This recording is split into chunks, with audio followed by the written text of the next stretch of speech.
الحمد لله رب العالمين والعاقبة للمتقين والصلاة والسلام على خير خلقه محمد وآله وأصحابه أجمعين. بسم الله الرحمن الرحيم. نورانی قاعده په آسانه طریقه باندې یعنی په ساده طریقه باندې د عوامو ورونو د پاره مونږه شروع کړې و. تختی نمبر 1 اغا سر ته رسیدلې ده. تختی نمبر 2 کې سبقونه شروع دي. څوک چې زمونږه درسونه اوریدل غواړي مختلف درسونه نو اغي زمونږه د یوټیوب چینل لازمی سبسکرایب کې او د بیل آیکان دباو کې او ان شاء الله دا درسونه به تاسو ته د فیسبوک پاڼه باندې هم ملاويږي. سبق باندې آغاز کوو. نننې سبق دی لام الف. لام د کوم ځای نه ادا کیږي؟ دا مخارج مونږه په تختی نمبر 1 کې په تفصیل سره ویلي دي. دلته ان شاء الله مختصر وایو. د جبه سر او مخامخ اړخ چې کله برنو سلور غاخونو ثنایا رباعی انیاب او ضواحک په ویخونو کې ولګي نو د دینا لام ادا کیږي. ورپسې با لام با داسې بوای با لام با. د دواړو شونډو لمدې حصے چې کله یو بل سره په سختۍ باندې ولګي نو د دینا با ادا کیږي. ورپسې کاف. ګوره د قاف د مخرجنا لږ خولې طرف ته د جبې ویخ چې کله بره تالو سره په سختۍ سره ولګي نو د دینا کاف باریک ادا کیږي. ورپسې کاف. دا د دواړو مخرج یو دی البته په شکلونو کې فرق دی.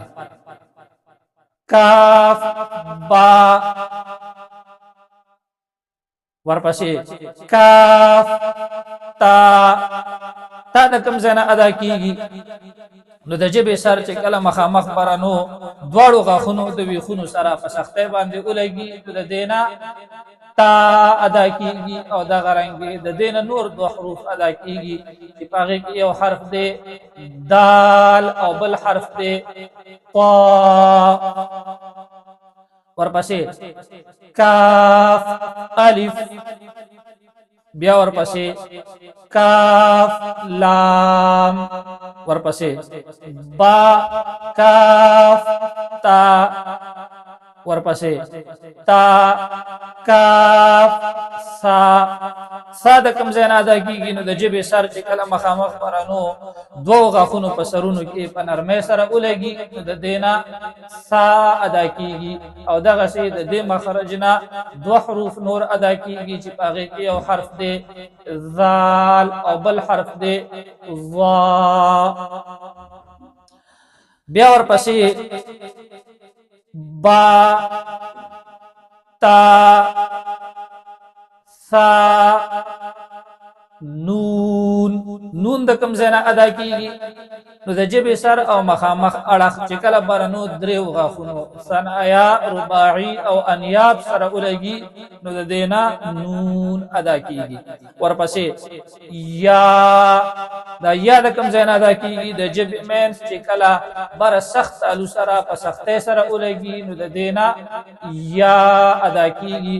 او د غرنګي د دې مخرجنا دو حرفونه نور ادا کیږي چې پاغي کې یو حرف دی جیم او بل حرف دی شین. ورپسې با الف. ورپسې نون الف. ورپسې تا الف. بیا ورپسې یا الف.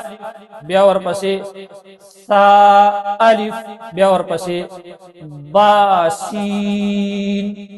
ګوره برانی دواړه غاښونه او لاندنی دواړه غاښونه چې کله یو بل سره ولګي یا یو بل ته نږدې شي او د جبې سر د دې غاښونو په سرونو کې ولګي نو د دینا سین ادا کیږي. او دغه رنګې د دینا دو حروف نور ادا کیږي چې پاغه کې یو حرف دی زا او بل حرف دی صاد.